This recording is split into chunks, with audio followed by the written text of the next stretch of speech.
Somos muchos, hartos, 10.000, 20.000. somos 20.000. No sabemos cuántos somos, pero estamos vivos en este mundo. Cada uno con su historia. Nacimos y nadie nos preguntó. Nacimos nomás. Crecimos en una tierra distinta a donde nacimos. Desde que fuimos niños nos contaron cuentos los más grandes. Los que nos querían, los que no nos querían. En estos cuentos también nos decían que nuestra historia había empezado en otro lugar. También estábamos los que aprendimos una lengua para olvidar la anterior. Fuimos creciendo y entendiendo que algo estaba en un pozo, al fondo de los cuentos que nos contaban. Un secreto o varios secretos. A veces hacíamos preguntas que eran incómodas. Nuestro color, nuestra piel, siempre en el espejo. Seguimos siendo esos niños y niñas, aunque la vida nos hizo mujeres y hombres grandes. Cuando recordamos, nos sentimos frágiles. También fuertes para descubrir eso. Eso, la pieza del rompecabezas del corazón, del alma, de eso perdido que volvemos a descubrir. Que brilla como cuando jugábamos en el silencio que nos rodeó.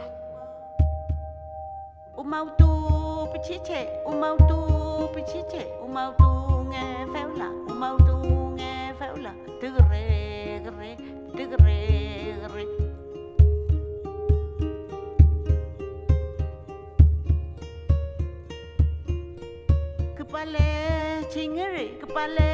cingere ilo tu ngafui me ilo tu ngafui me tegere gere.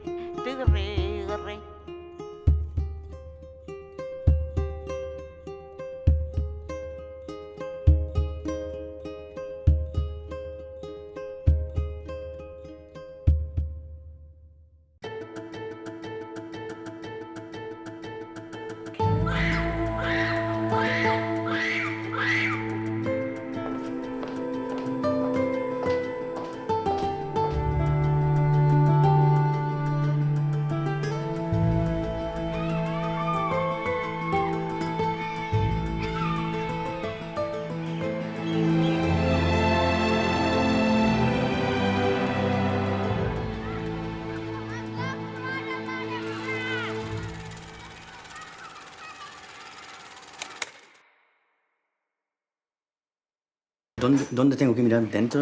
Mírame a mí. ¿Cierto? Sí, Sí. ya. Acá en Chile mi nombre es Alejandro Quesada y cuando yo llegué a Holanda me cambiaron mi nombre por adopción a Iván de Boer.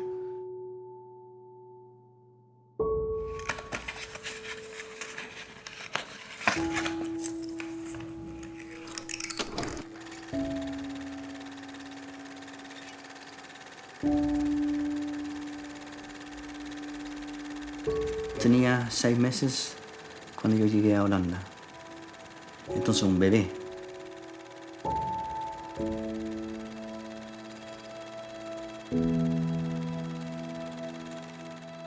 Y yo llegué a vivir en una parte, la parte este de Holanda, súper tranquilo, en el campo, mucho verde.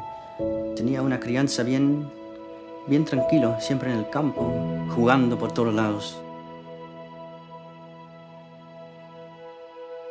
Hasta el día de hoy yo me acuerdo porque siempre me han mostrado los videos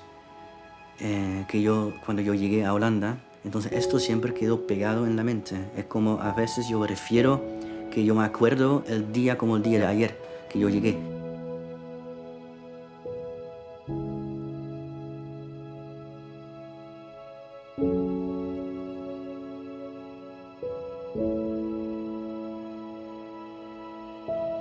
Yo tenía como 4 años, tenía esa pregunta, ¿por qué mi piel era otro color? Y por qué mi pelo era negro. Y A diferencia de tus padres. a diferencia de mis compañeros. Y esto fue primero cuando yo entré a prekinder, se llama aquí. Y en prekinder yo vi que mucha gente, muchos niños estaban bien diferentes. Entonces cuando yo volví a la casa, ahí más o menos empezaron mis primeras preguntas. ¿Por qué yo soy diferente y por qué tengo otro color de piel? Y mi padre siempre me había contado que yo era de otro país, que yo nací en un país que se llama Chile.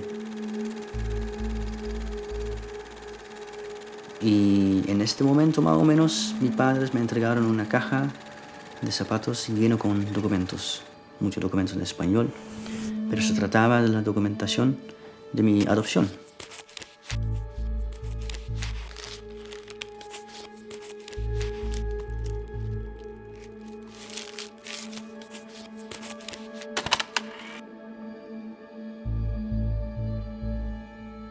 Se estima que más de 20.000 casos de adopciones irregulares podrían Que se existir trata en de nuestro niños que país. fueron arrebatados de sus Chile padres se convierte al momento de en uno de nacer. los principales promotores de las adopciones al Jueces, extranjero. médicos y también sacerdotes figuran Karen en la Alfaro, nómina quien de es los doctora en presuntos Historia y académica de la Universidad Austral, ha desarrollado una investigación sobre las adopciones internacionales y los países involucrados en los miles de casos.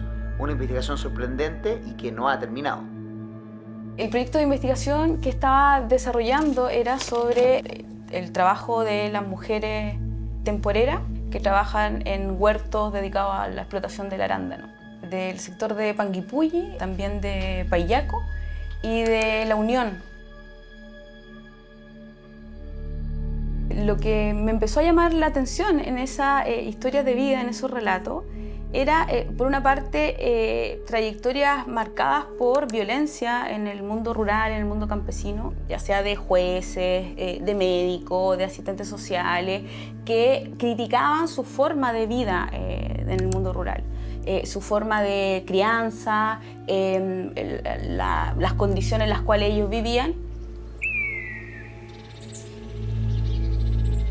Y además vivían en un fundo, en zonas rurales, muy distanciadas de hospital o en el espacio urbano. Entonces ellas indicaban que habían ido a tener a su hijo sola.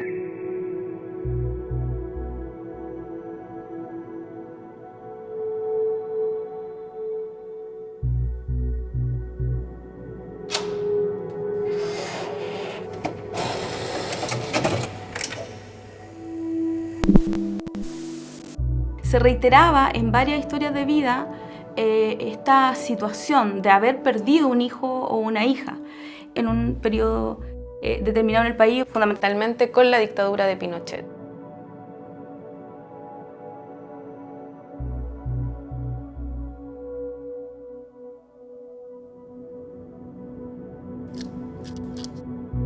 La primera confirmación que debía dedicarme a investigar esto fue cuando me encontré con el testimonio de la madre de Alejandro Quesada, la señora Orfelina Quesada.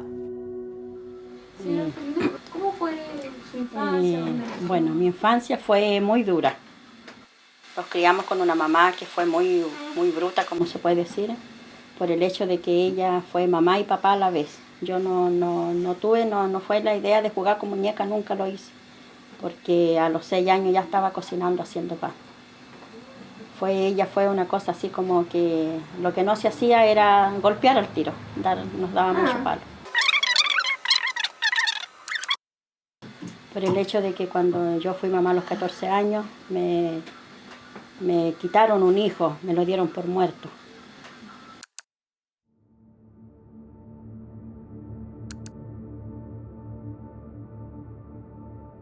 En general nosotros en historia nosotros hablamos de construir fuentes orales. O sea, las fuentes orales se construyen a partir de un diálogo y de un proceso también de conocimiento amplio.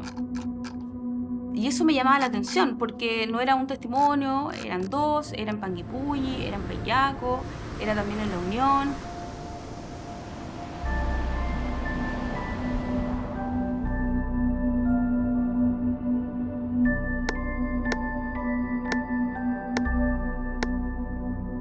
Entonces comencé a investigar precisamente cuáles eran el denominador común de estas historias individuales y cuáles eran las razones que habían posibilitado esas apropiaciones de niños y de niñas.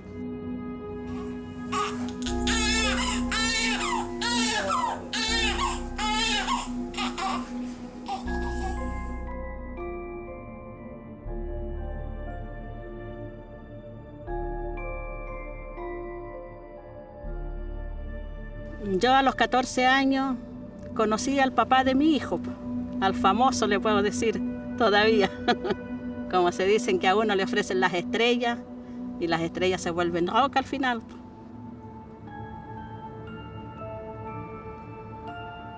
Yo no sabía que yo estaba embarazada, sino que mi mamá nos mandó al colegio y el profesor nos mandó a hacer educación física.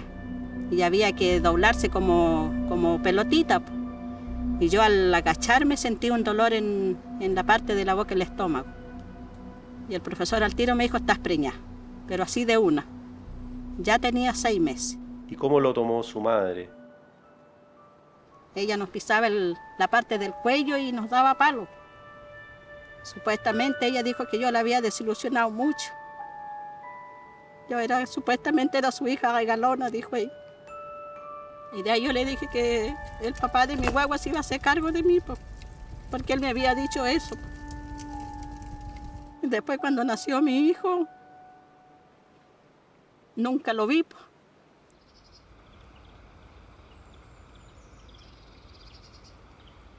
Es que ese caballero llegaba a la casa de mi mamá y mi papá eran amigos.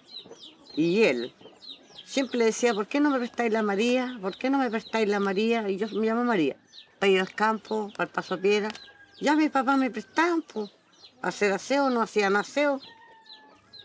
Así pasaron las cosas. Yo era una cabrita delgadita, flaca. Y yo le hacía con mis manitos como yo podía, lo sacaba arriba. Lo sacaba arriba. No quería nada.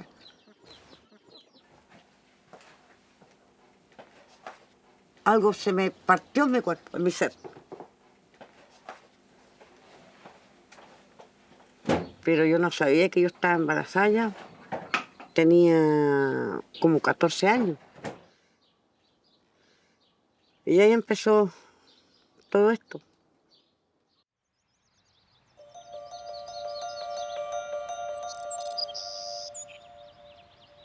Bueno, mi papá no me aceptó con mi embarazo. Nadie en mi casa tampoco. Así que yo para entrar a la casa tenía que entrar escondida de mi padre.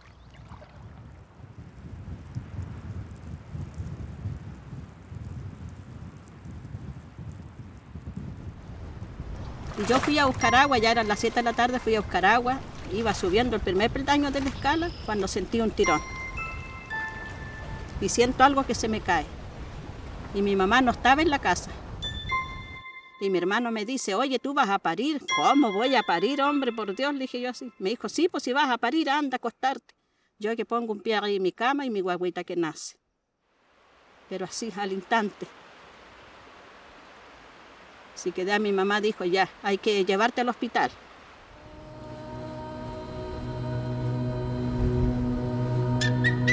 Llegamos al hospital, lo primero que nos estaba esperando ya era la Minerva Silva. Ella a mí me dijo, oh, felicitaciones, Orfelina, tuviste tu guagüita. Después en eso llega una monja. Y de ahí me dice, mira, te presento a la monjita, ella es la hermana Gertrude, ella te va a ayudar con todo lo que tú necesites. Si necesitas lana, necesitas ropa, necesitas esto, necesitas zapatos para ti, tú lo que necesites se lo pides a ella te lo va a dar todo. Yo le dije, pero si yo no la conozco a ella. No, me dijo, pero ella ya a ti te conoce.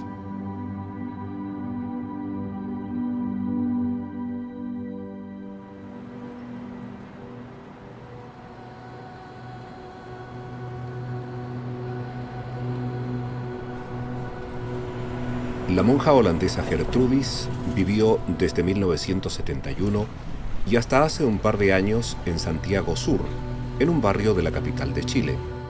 Desde 1974 trabajó en una casa de acogida de niños. Durante su permanencia, ayudó a la adopción de 99 niños que encontraron nuevos padres en Holanda. Una de las entrevistas más claras que se realiza a la monja Gertrudis la desarrolla José Cepeda, un periodista chileno que vive en Holanda.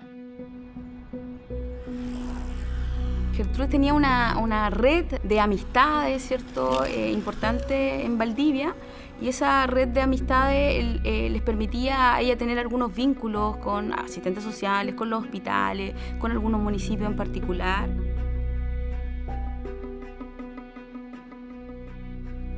Ella tenía un itinerario y en ese itinerario ella venía cierta temporada, generalmente dicen que venía en el verano, ¿cierto?, venía al sur. Ahí tomaba contactos con estas asistentes sociales y visitaba una hostería, ¿cierto?, que se llama Buenaventura, que queda ubicada en la calle Picarte.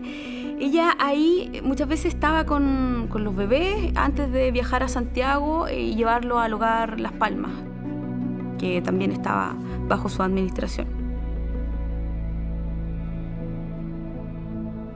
Una de las cosas que realmente me impresionó mucho es cuando la hermanita Gertrudis me dice que no había plan de adopciones. Entonces, si uno mira la cantidad de niños que pasaron por sus manos, por sus nombres y que fueron adoptados en Holanda, ¿cómo se puede hablar de no plan?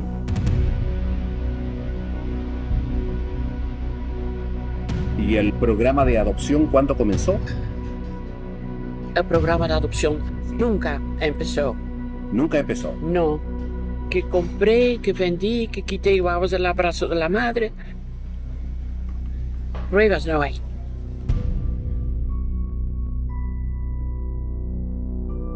Creo que es una mujer que sabe lo que tiene que decir y que calcula cada cosa que va a decir.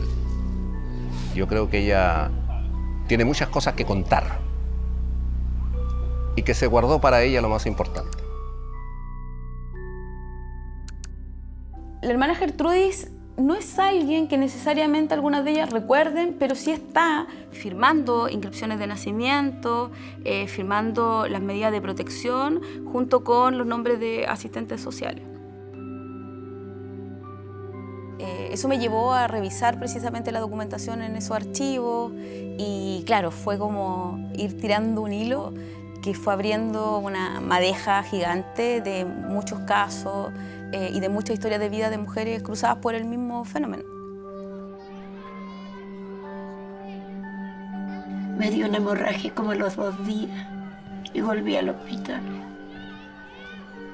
Y cuando a usted le dijeron que por qué no adoptaban a los niños, ¿qué le dijo eso?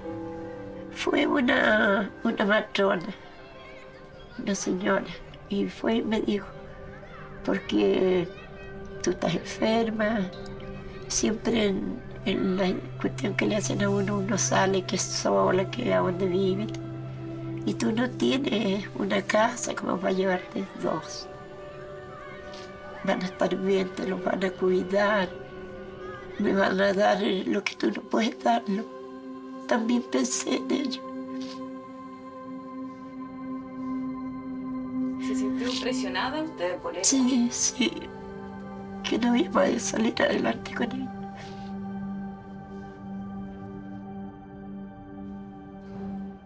En el testimonio de la señora Ana Veroiza es factible reconocer el siguiente fragmento. Estuve varios días en el hospital. Después, cuando salí, fui al juzgado a preguntar y me dijeron que los niños ya estaban en adopción y me hicieron firmar. Después me arrepentí, pero ya era muy tarde.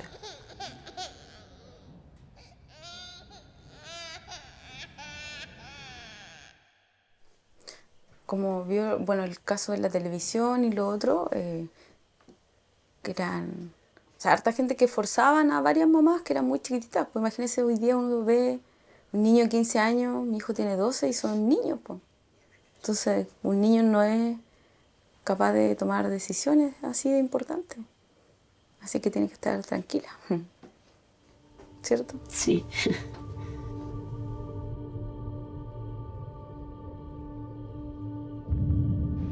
Algunas de estas adopciones fueron legales en términos de que hay firmas y documentos que acreditan, pero son ilegítimas porque las madres, digamos, no firmaron conscientemente que estaban entregando a su hijo en adopción, sino que fueron engañadas, forzadas, manipuladas para poder firmar esta documentación. Eran además analfabetas, habían sido madres solteras, muy jóvenes, niñas de 13 a 14 años.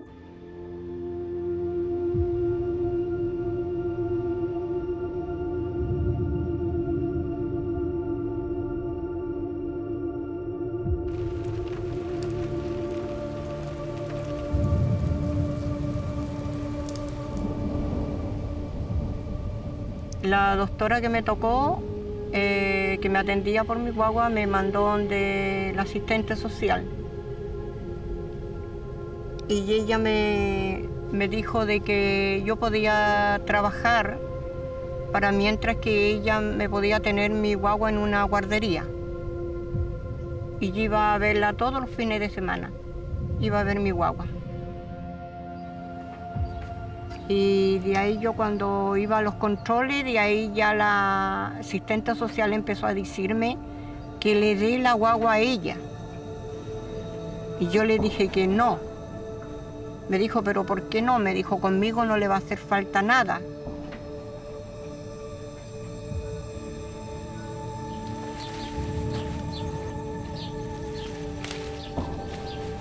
Mi niñito se me enfermó.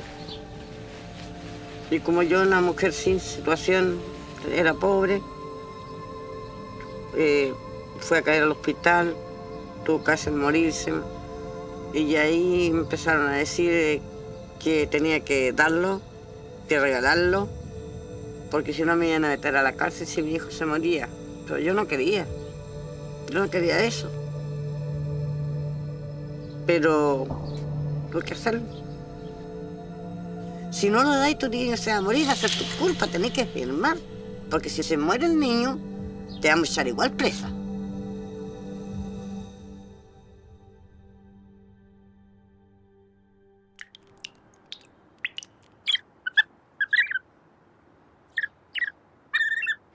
Cuando llegó el día de que la tenía que ir a retirar, llegué allá de visita a ver a mi guagua, me tenían la sorpresa de que yo no tenía derecho a ver a mi guagua.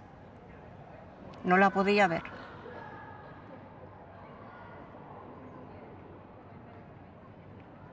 Así fue como el referido menor permanece en colocación familiar del Servicio Nacional de Salud en casa de doña Erika Gutiérrez.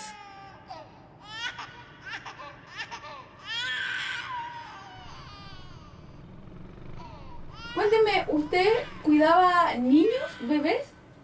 Sí. Guaguas cría más que niños grandes, chicos y grandes, sí. ¿Y en esta casa? En esta casa. Incluso le tenía hasta cunitas a las guaguitas cuando llegaban guaguitas nuevas. ¿Quién los traía? Los traía una asistente social que había aquí, pero no me acuerdo cómo se llama. ¿Y por qué los traían para acá? No tendrían a dónde dejarla, pues no sé por qué me los traían para acá. ¿Y después dónde se los llevaban? No se lo llevan aquí al hospital nomás, no sé para dónde lo llevarían. Ahí sí que yo no tengo idea. Se lo entregarían las mamás, no sé, porque como yo no salía, pues llevaban uno, me dejaban otro al tiro, así que yo no podía salir, pues. ¿Y a usted quién le pagaba? Unas señoras altas, de blanco así. ¿Sabe si adoptaron algún bebé? No. No sé nada de eso.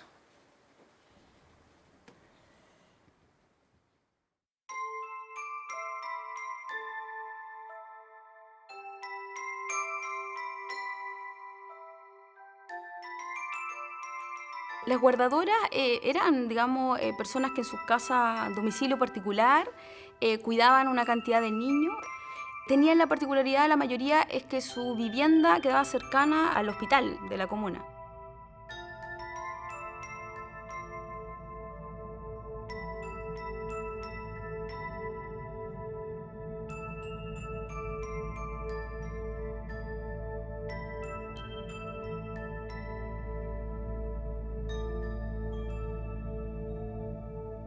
Y ahí me empezaron a meter cosas en mi cabeza que yo tenía que darlo. Yo le dije que no, que era mi hijo, yo no quería darlo, por nada del mundo.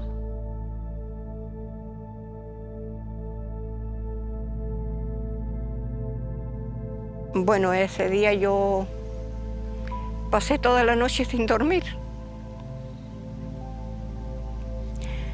No hallaba la hora que llegue el día lunes.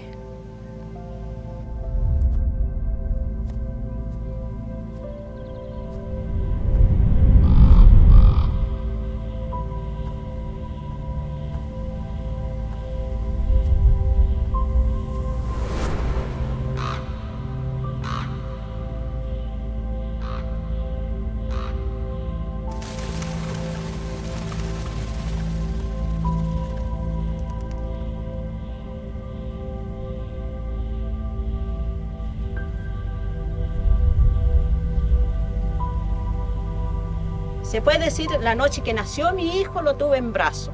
Al otro día, cuando yo llegué al hospital de Payaco, yo ya no lo tuve en brazos.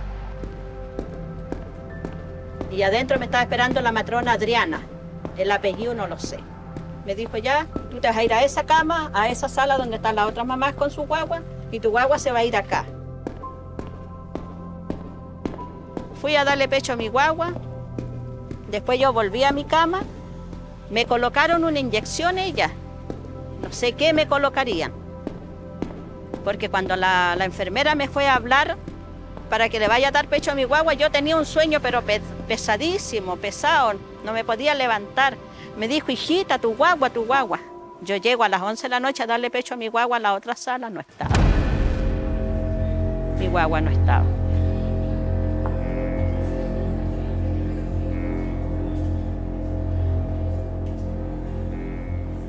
En eso escuché yo gente en las otras oficinas y llegué y entré y le hablé a uno de ellos ahí y uno de ellos llegó y me sacó, me agarró así del hombro y llegó y me dijo que salga para afuera, que estaba hablando en coherencia, porque yo le dije que mi guagua recién me lo habían quitado ahí.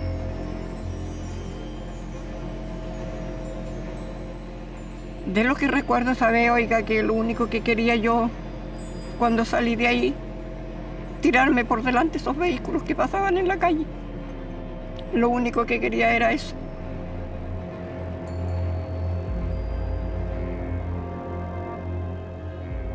Y yo le dije, señorita, ¿y mi guaguita? No, hijita, si ahí está. Señorita, la cuna está vacía. Pero te estoy diciendo que ahí está tu guagua. Y yo empecé a gritar, le dije, señorita, mi guagua. Y de ahí llega la Minerva Silva y me dice, tu guagua se murió. Yo le dije, pero ¿cómo se iba a morir? Entonces entréguenme mi guaguita para irme para mi casa. Me dijo, no, es que las guaguas se tiran al pozo. ¿A qué pozo? Al pozo donde se va toda la basura. Y yo me puse a llorar, yo gritaba y gritaba, y entre dos ellas me pescan otra vez y me vuelven a inyectar algo y desperté hasta el otro día.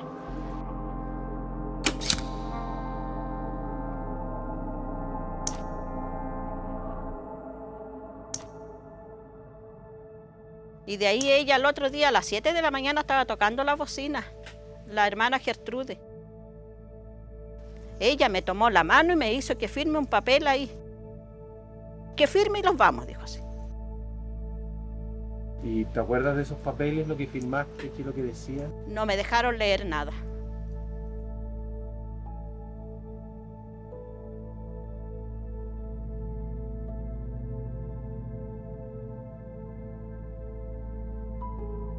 Se inició una causa con el objetivo de aplicar una medida de protección al menor Iván Alejandro Quesada Quesada, el que fue abandonado por su madre menor de 14 años de edad, Orfelina Quesada. La solicitante es Silva Gallardo Francisca Minerva, asistente social de Payaco.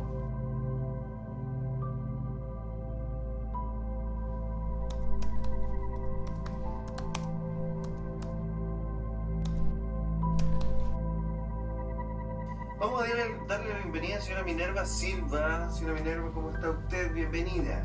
Bueno, señora Minerva, usted es presidenta de la Asociación de Funcionarios Municipales. Exacto. Aparte, es Acá en Valdivia, principalmente, los nombres de asistentes sociales vinculadas con Gertrudis, o que aparecen firmando la documentación, es Silvia Díaz y Minerva Silva.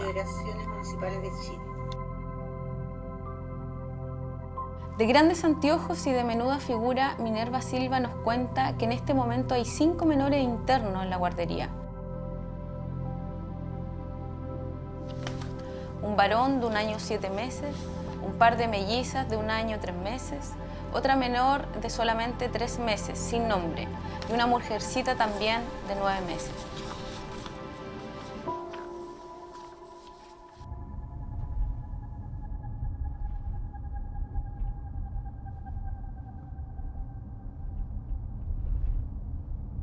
¿Qué criterios usaba usted para dar en adopción a un niño? Condiciones en que vivía, ya, porque todo era con visita, de todas maneras, para conocer, digamos, en qué condiciones había, ya sea de trabajo, condiciones de vida, mínimo, tiene cama, no tiene cama, cómo están durmiendo. Y en otras cosas también, digamos, las condiciones mentales, madres con retardo, pero evidente, no aparente, evidente. Ahora, personalmente también quiero agregar, yo no soy partidaria del aborto. No soy partidaria del aborto, no lo consigo, ¿entiendes? Ya, entonces, para mí, la adopción sí es una nueva oportunidad. Entonces, si tempranamente tú hacías la otra educación y le ofrecías una oportunidad, no solamente salvabas una vida, muchas veces 2 vidas. Es la pregunta, ¿cierto? O sea, ¿cuáles fueron las motivaciones para que estos funcionarios públicos se involucraran, ¿cierto?, en este entramado, en esta red, para facilitar niños para la adopción? Si estas motivaciones fueron económicas o si estas motivaciones fueron político-ideológicas. Yo creo que ambas, pero sobre todo yo creo que prima la político-ideológica.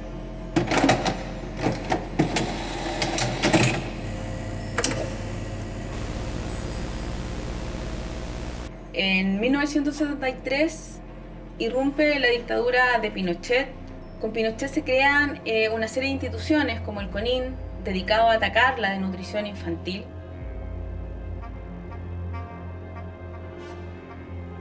Lucía Iriart, la primera dama, acompaña al dictador en esto. La idea era el desarrollo económico de Chile, erradicar la pobreza. Entonces, a través de CONIN se separan muchas madres, jóvenes, pobres, del mundo rural y muchas de ellas analfabetas de sus guaguas. Muchos de estos niños se alimentan con leche en polvo que reemplaza la leche materna, pero no vuelven a ver a sus madres, desaparecen. Se veía a las madres como perjudicial para la recuperación de estos hijos. No se contemplaron la dignidad humana, no se contemplaron una serie de otros factores más allá del factor biomédico.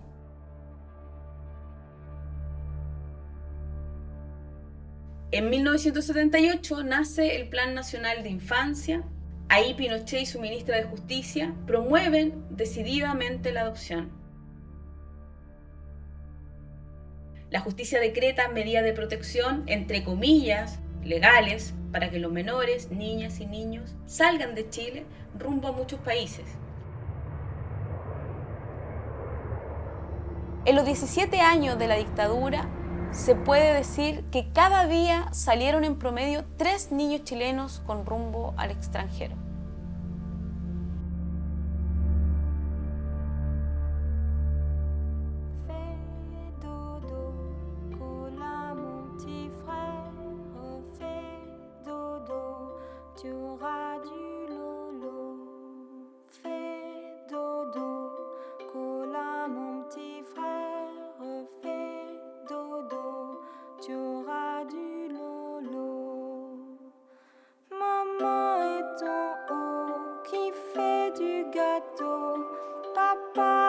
Sueño con ella. Sueño con ella de la última vez que la vi cuando tenía 6 meses. Sueño que la tengo en mis brazos, dándole su mamadera. porque eso hacía cuando la iba a ver. Después la paraba en mis piernas. Ella me miraba y se reía. Ella me abrazaba. Despierto llorando. Lloro mucho.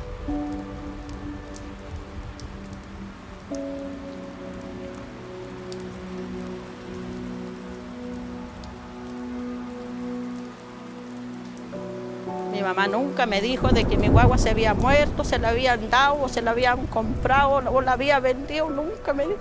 Se fue con ese silencio el cementerio.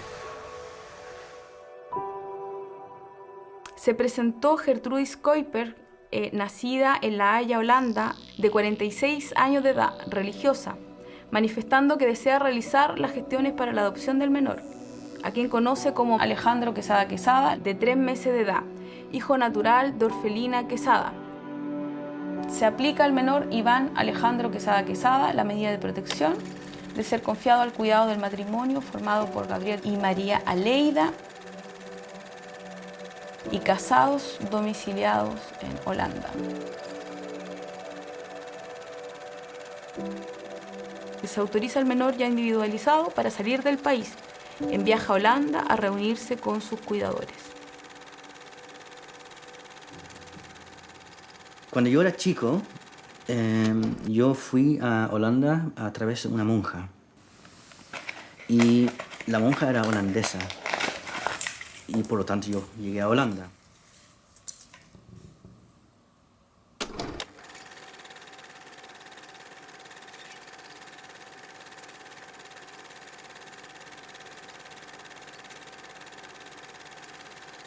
Nunca de los 99 niños salió sin papeles. Todo se hizo de forma legal. Claro que sí.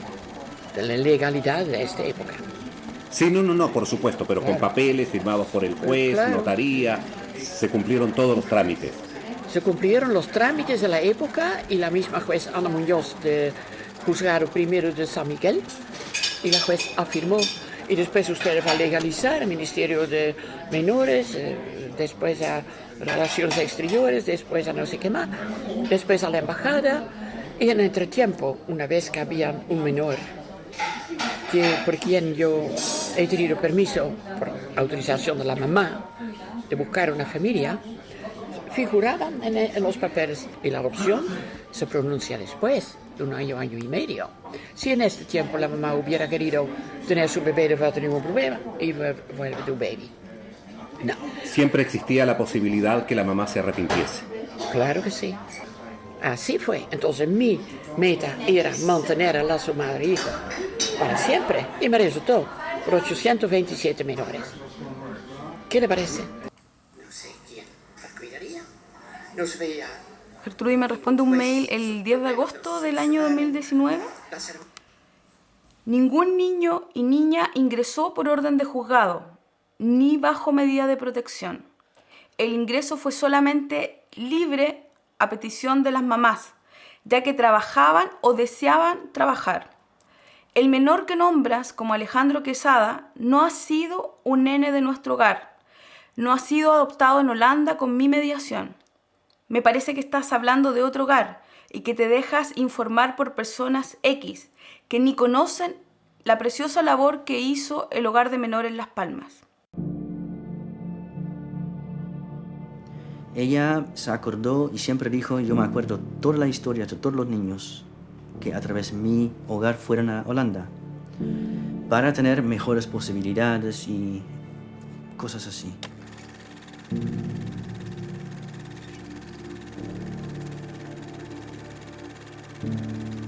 ¿En qué contexto viajas a Chile para conocer tus orígenes?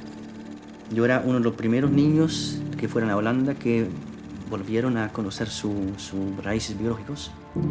Y con esa misma monja nosotros nos juntamos. Entonces, con toda la confianza en la monja, nosotros fuimos a recorrer Chile. Hasta el momento que llegamos al sur.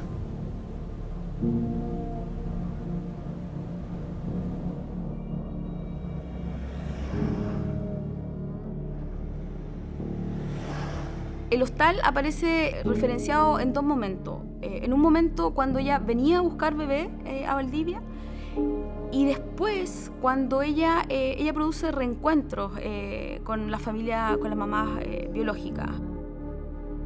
Era, digamos, muy violento todo el contexto de estos reencuentros que ella posibilitó, porque ella prácticamente vendía unos paquetes turísticos de reencuentro. Entonces hacía un tour primero por Santiago, la quinta región, y luego los traía al sur, digamos, a estos niños adolescentes en su mayoría, que lo único que querían era tener noticia o conocer a sus madres. Entonces la dinámica es muy violenta. Yo sabía que mi mamá tenía 14 años cuando yo nací y estaba viviendo en el campo entre Payaco y Futrono, bien lejano de todo. Y fuimos a ese fondo para preguntar si alguna persona sabía que estaba viviendo ya en Payaco. Nos dio una dirección, fuimos a la dirección y nosotros bajamos del auto, pero lo que yo me acuerdo es que de algún momento, un instante al otro, una señora me estaba caminando hacia mí y era mi mamá.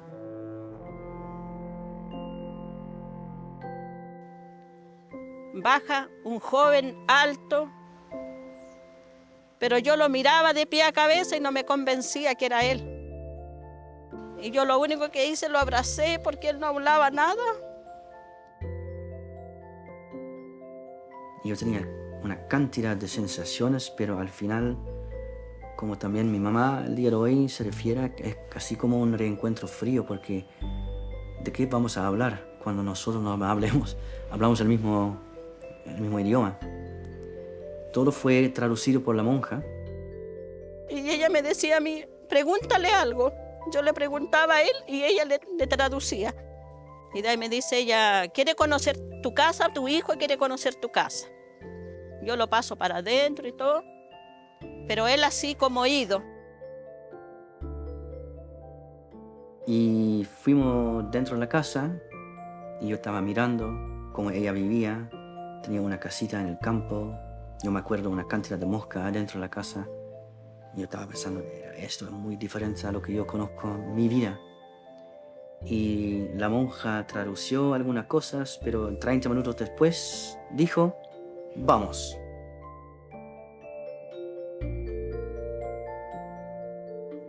Y nunca entendí por qué teníamos que ir.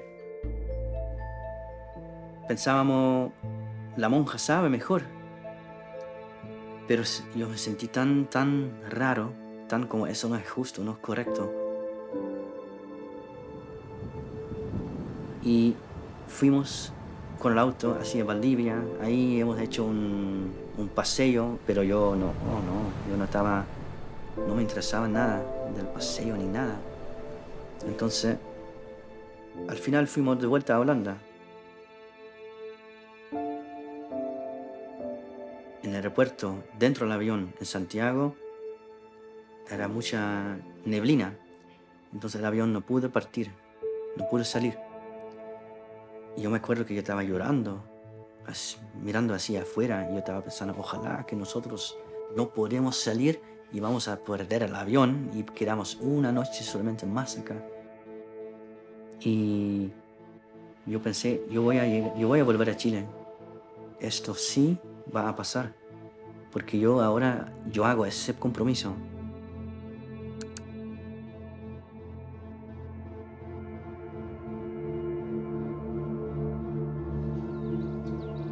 Y tú volviste a Holanda, aprendiste español y después regresaste a Chile a buscar la verdad. Y yo volví otra vez a Chile en el año 2001. Y ahí ella me dijo que, pero hijo, yo nunca quería que tú fuiste al extranjero.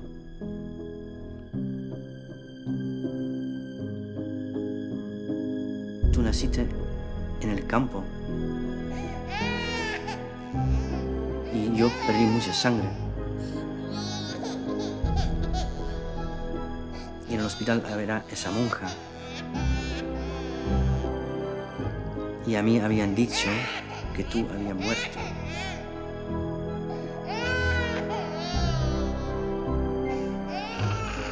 eso cambió todo. Niños que fueron dados por muertos al nacer y luego entregados en adopción, lo que en términos legales se traduce en tráfico de menores. Red de secuestro y adopción ilegal que hubo durante la dictadura de Pinochet.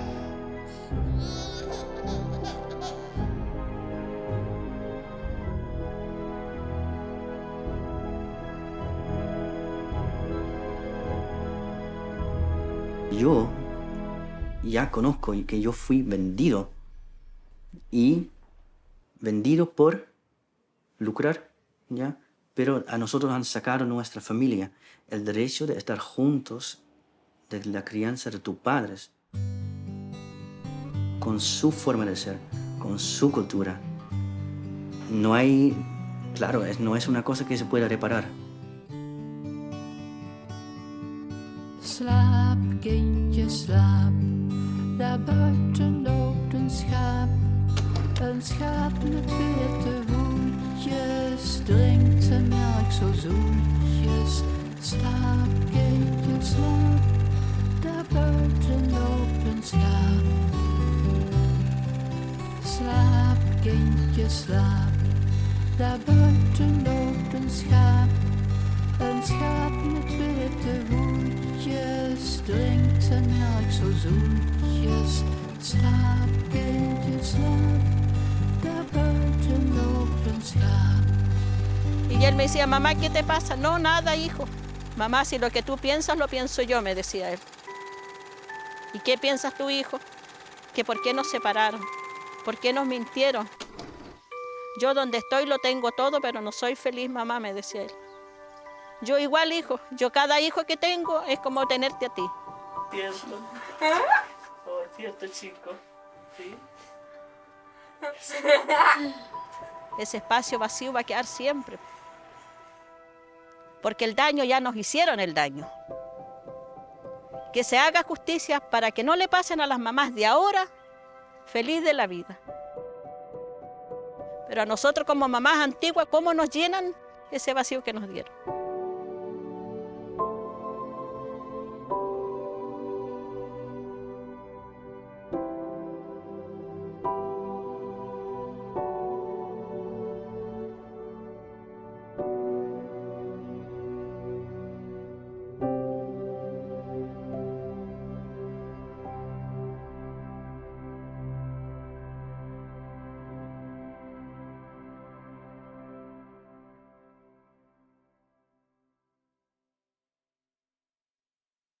Me contactaron desde la agrupación chilena de adoptados en Suecia para ayudar a buscar a la familia de Richard Villagrán, de la comuna de Lautaro.